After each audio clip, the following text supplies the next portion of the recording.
too. Let's move a little bit away from the woo. I want to kind of go in a different direction. Bondi, hip hop is multicultural. You got a lot of people from different communities who are fans of the music. Of course, it started out as a quote unquote black music, but that's obviously not the case. When you can make the argument, some in this room may agree or disagree, but you can make the argument that the greatest rapper alive today is a white dude named Eminem. You can make the argument. Disagree some, agree others. The multicultural aspect. You're a white dude. You grew up in Virginia. How is it that hip hop found its way in your speakers? And did you find that it was something that kind of ingratiated you into a community or not? Or was it just all about the music and it never mattered to you? Is it colorblind? Is it really colorblind? To be honest, when I moved down here when I was 14 from Pennsylvania. Where I lived in Pennsylvania, I was kind of, I'm not going to lie, I was kind of raised to not like black people. To be honest with you. I'm not going to lie. The comic laugh at that. Now I hear the room full on. That's so And funny. like when I first moved down to Virginia, Right. like when I went to school, when I started school, like the first, 10, 15 people that befriended me really were all black people. And I was like, well, shit. Somebody lied to you. So when you went, Somebody lied to me. When you went, yeah. So when you were in Pennsylvania, was you kicking it with hip hop, or was you listening to it? Okay, so Not when you at came, all. so basically the point is when you got to Virginia, you started hanging with the brothers. You started getting a little bit more of an appreciation of the music when you were around 14. So I'm guessing you were around about the same age as us. So we're talking 87, 88, 89, in that range. Yeah. In that range. And my first album, like my first hip hop album that I ever listened to, was It Takes a Nation Millions to Hold Us Back. 1988, Public Enemy. And that just I was like, oh, it blew me away. Right. It blew me away. And Right. I was like, all right, well. What's your thoughts on, kind of going back to my original question, and I'm going to come to Jay Savior next.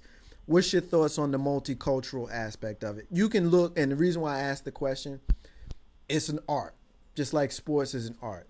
If you're a fan of the Dallas Cowboys and you happen to be a racist, you're a white dude that don't like black guys, doesn't matter. DeMarcus Ware is going to sack the other team's quarterback, and you're a fan of DeMarcus Ware. You understand where I'm going with that? Yeah. So your thoughts on how, when you saw like the Beastie Boys, and then you saw Third Base, and then when you saw Eminem, and then you saw some of the other non-black performers come along and smash the door open, did you feel more comfortable listening to it, or did it not matter? Was it colorblind? It didn't matter to me at that point. Like, I will say when Third Base came out, I'm not going to say I was proud, but I was like, these guys are tight. It doesn't matter. But that's fair, yeah. It doesn't matter Right. what they are. I mean, because Were they the first group in your hip-hop life that made it easier for a white guy to like hip-hop? no. So was it the Beasties? No, it didn't matter. It didn't matter. Once I was introduced to It Takes a Nation Millions, Didn't matter I was no more. pretty much I didn't buy or really listen to another rock album probably for 15 years. So it took a while. It took a while before you went back. So you were a rock fan before that? Yeah. Okay, Definitely. so it took a while. So hip-hop basically took you over at that Yeah, point. pretty much. So back to, you kind of mentioned It Takes a Nation $1 Million. That's Public Enemy's second album. Mm-hmm. That was the first rap record that you listened to. Yep. Jay Savior, what was the first rap record that you remember listening to? Sesame Street Live. KRS-One, Sound of the Police. First one? So that First one would've I ever been can. I was 1990, Bondi, help me, 92, 91, 92, I think 90. A little bit later. 94 maybe? Was that on Sound of the Boom Sound of Bap? Police came out. Sound of the Boom Bap. Yeah, that was like 94. 94, I think. Yeah. Okay, so that was after Black Cop, because Black Cop was in 93. Black Cop was fat, yo. I love Black Cop, yo. They got the reggae beat and everything. But see, well, you know that you don't like hip hop. Marcus J's first hip hop Really? record. It's I like remember you don't like East Coast. I mean, I like some of it. I just don't like KRS-One. You know what though? All right. oh. What? Just because I don't like KRS-One, I don't like hip hop now? Pretty much. That's Pretty much. That's I mean, Wait a minute. I had to run. That's almost heresy, man. Yeah. Did you just say you don't like KRS-One? Let me tell y'all my favorite KRS-One story. My favorite KRS-One story. I just got this story a few days ago. Okay. Right? I was watching a movie called Something from Nothing: The Art of Rap, which inspired this segment. This was a documentary that was directed by Ice-T, Tracy Marrow. Right. That's his name.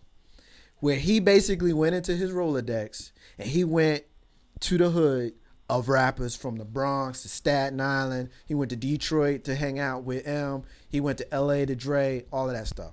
He was hanging out with KRS-One. He asked KRS-One the same question he asked everybody else. How did you get into hip hop? Like, what was the first thing that you spit?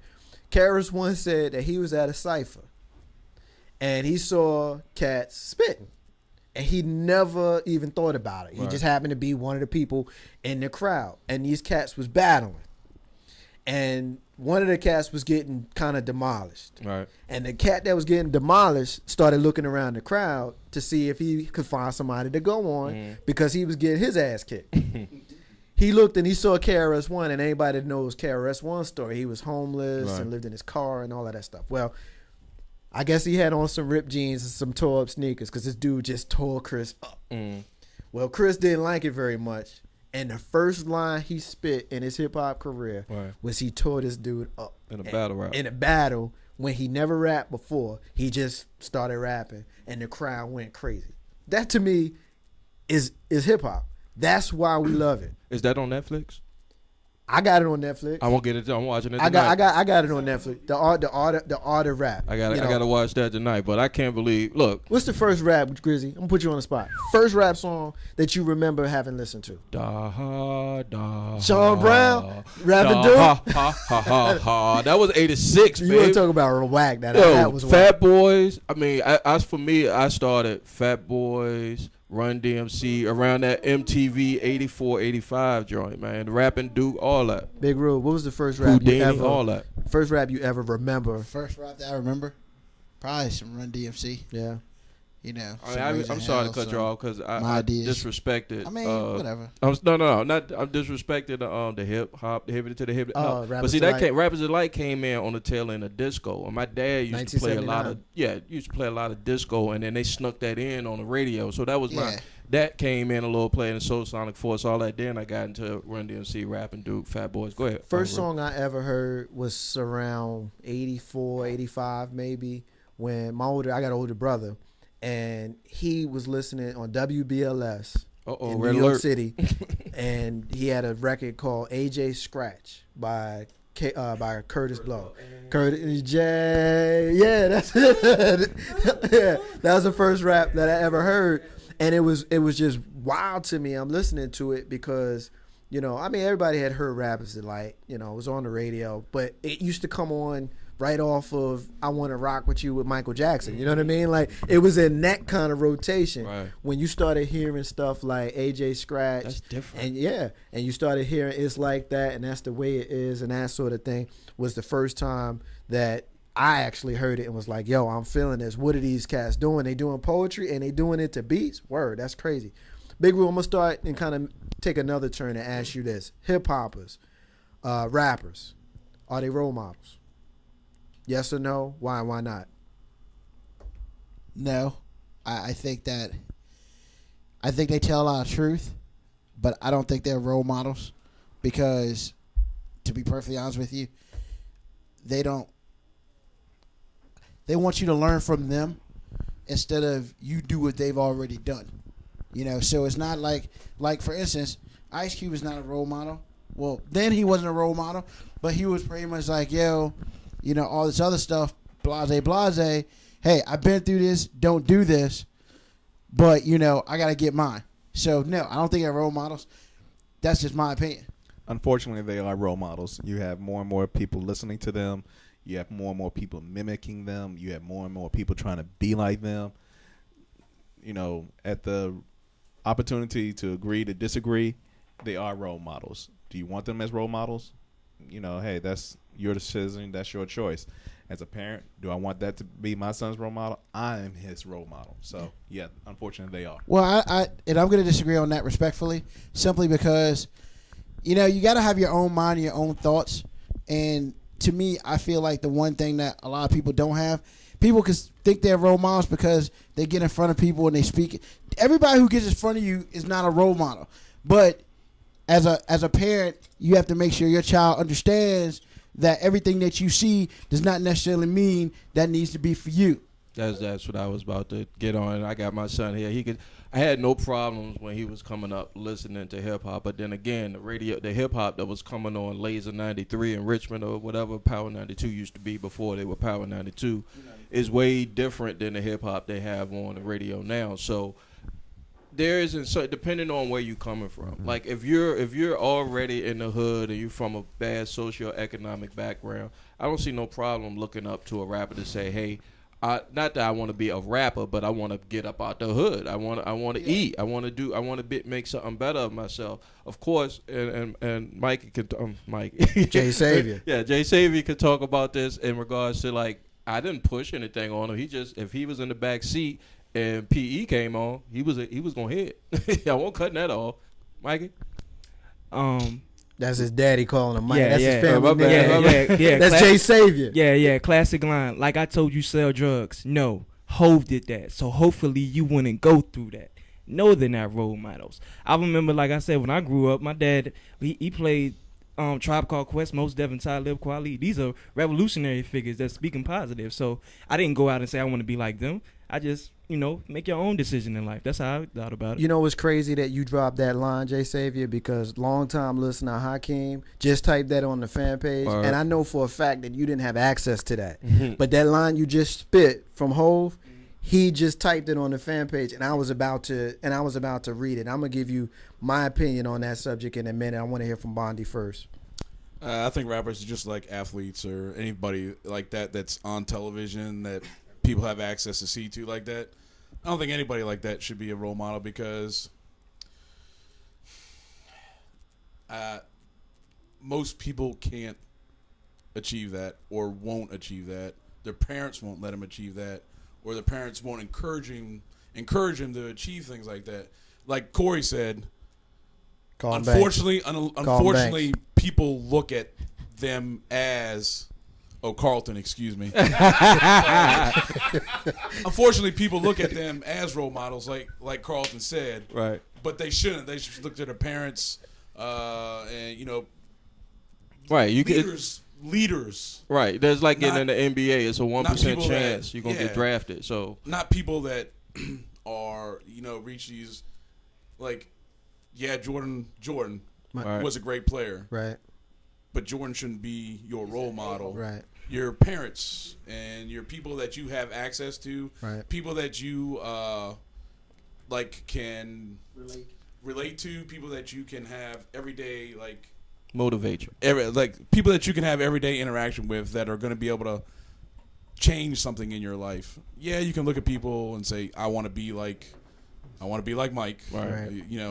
I want to be like whoever, but ultimately I think it should be you looking to your parents, and the parents should want to be their kids' role models and not try to push them off on hip-hop. Other people. My thought is this, before I get into my thought, Hakeem hits us again. Have you ever seen a clip of Cameron and Damon Dash on Bill O'Reilly?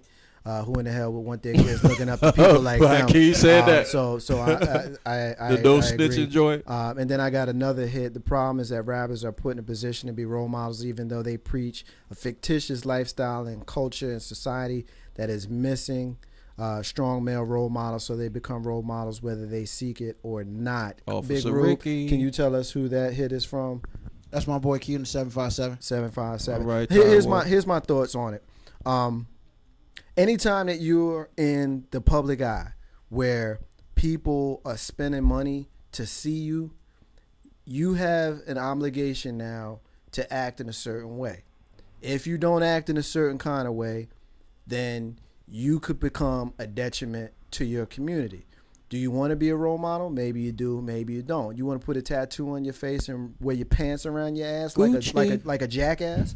You're going to be a role model for jackasses.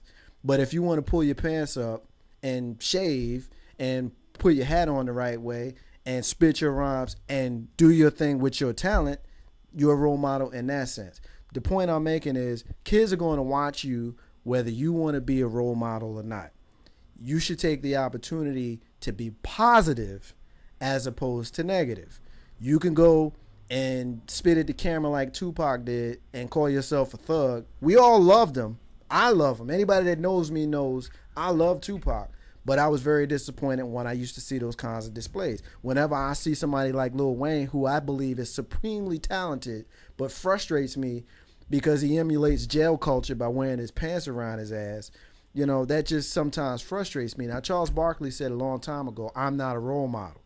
But I thoroughly believe that if you're in the limelight and people have access to you, you should carry yourself in a certain kind of way, because you're going to have people that look up to you, whether you want them to or not, which is the reason why if you look at a lot of athletes' contracts, and I know we're not talking about athletes, we're talking about hip-hoppers, but you look at athletes' contracts, a lot of them have these kinds of social things written into them that say that you got to act a certain kind of way. Right. If you wild out, it's going to hit you in the pocket. You know what I mean? Now, the other thing with hip-hop is, Grizzly, I'm going to let you make your point. Let me just finish this last point. The thing with hip-hop where it's a little bit different, it's kind of like being an actor. You know what I mean? If you Arnold Schwarzenegger or you're Sylvester Stallone or Bruce Willis in 1988 and you made a movie called Rambo 3, Die Hard, or Total Recall, you probably killed a whole lot of people. But you got to walk the Oscars like you the greatest person. But in that same year, when F the Police came out, and your name was Eric Eazy-E Wright, aside from being invited to the White House by accident, President Bush, first Bush invited him to the White House. You were demonized. You know what I mean? You were demonized. So, you know, there's kind of a paradox here of, is it the thing of the young person, the young black male, or is it, you know, hip hop? Like, what is it?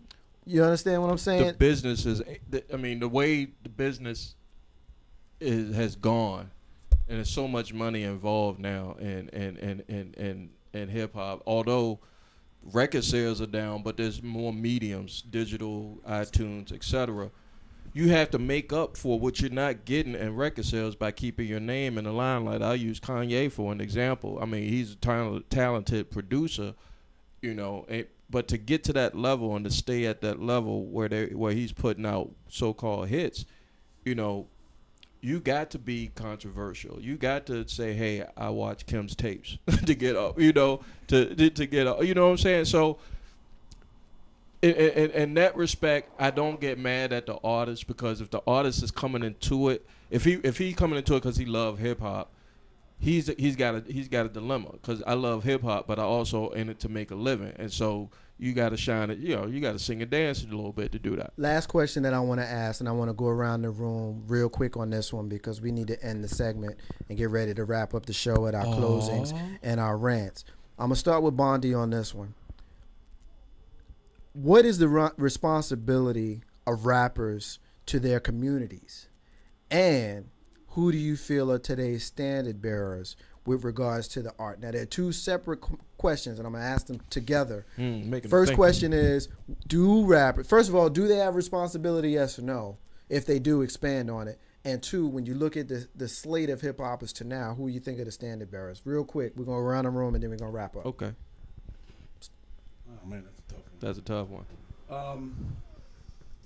I think they do have responsibility to the community for, you know, to a certain point. It just depends. I really think it depends on what they're rapping about, to tell you the truth. Like, if I don't have a good example for a bad one, but like, well, you got somebody like Jay-Z right now, who is part owner of the Brooklyn Nets, who, you know, based on the fact that that's a basketball team in Brooklyn that didn't have a team up until recently, that's a whole lot of money that's going into that community that it wouldn't have been there before. But you've been to Brooklyn. There's somebody who's from the Marcy Projects in Brooklyn who, instead of taking away from the neighborhood by selling crack like he used to do, now he's putting money in there by hiring Young Jay Savior and Young Jay Bondi and Young Big Rube in that neighborhood. That's one example. I'll piggyback on that. Well, actually, let me backtrack and have you tell me who you think is kind of the standard bearers today as far as who's at the top of the hip hop hill. I tell you guys this all the time, but Immortal Technique. Yeah, he's been on them for a minute.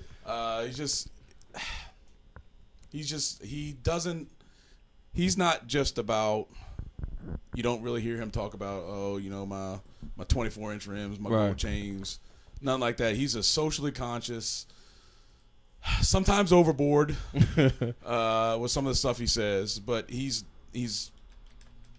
about the society and community, not about how much money he makes and stuff like that. Jay Savior, I'm going to ask you the same question. Do rappers have a responsibility to the community, and who do you think is today's standard bearer? It depends. If you're out there repping West Side of Chicago all the time and you do nothing for West Side of Chicago, then yeah, you have a responsibility for that. But if you out there like selfishly, maybe you only mention yourself in your bars and you wasn't too community involved, then no, you don't have a responsibility. But if you repping your city hard, dudes in the city is gonna get mad. You better go out there and support your city because that's what you grew up in. Grizzy? I think what's the motivation? I mean, the rap game to me, looking at it over the last say 30 years, has gotten so. I mean, it's a business, so people go into it to make money. They're not going into it for the love. But I think if you reach a certain level of success, a la Jay-Z or something, you're almost obligated to reach back. I'll use the DNC, Michelle Obama type thing, where you reach back and give to your community. I mean, if you're just an artist and you content, I'll use Lupe for an example, and he doesn't even have to because he holds back albums from the record labels, and I'm sure he's got mad albums to drop, but he's not. He's not. It doesn't seem like he's in it for the buck, although he's making pretty decent change as far as selling records, but he's intelligent with it. He's making you think, and we need more artists out there that's in the mode of a PE and just be more creative, because once everybody starts sounding the same, it makes you disenchanted. That's how I feel about it. I agree. I think that rappers do have a responsibility to the community, and I couldn't have said it better than how Jay Savior said it. When you repping your hood all the time, but then your hood looks a damn mess and you're not doing nothing in it. You're not doing any, blood drives. You're not doing any voter drives or anything like that. I am a firm believer of community coming first. So if you have ascended to a certain level of prosperity and you lead a hood and you don't talk about the hood, you don't do nothing for the hood, then you kind of whack to me. As far as the standard bearers, I don't really see any. Today, unfortunately, anybody that knows me knows that I am, I guess, the opposite of whatever a fan would be for somebody like Rick Ross, who to me is the epitome of what's wrong with hip hop today. When you at the top of the hip hop hill, but you built your whole reputation on a lie. When you a former corrections officer, but you took your name from a crack dealer who was a notorious crack dealer, you want to call yourself Freeway Ricky Ross. To me, that's whack. Whatever your real name is, it should have been what your rap name is. His real name? I have no idea. William Roberts. William Roberts calls himself Ricky Ross. It's not even like it's even close. It's not like it's Billy Ross. It's Ricky Ross. So to me, somebody like him and Lil Wayne are the reasons why I have no reason to listen to the music now. But we're gonna leave it there. Hip hop segment was great. We're gonna have to do it again. We're going to take our final break of the night real quick. Stay with us. We're not going to be going long. Ain't no half Steppin, Marcus J. We're coming back with the rants and the closings. And you don't stop.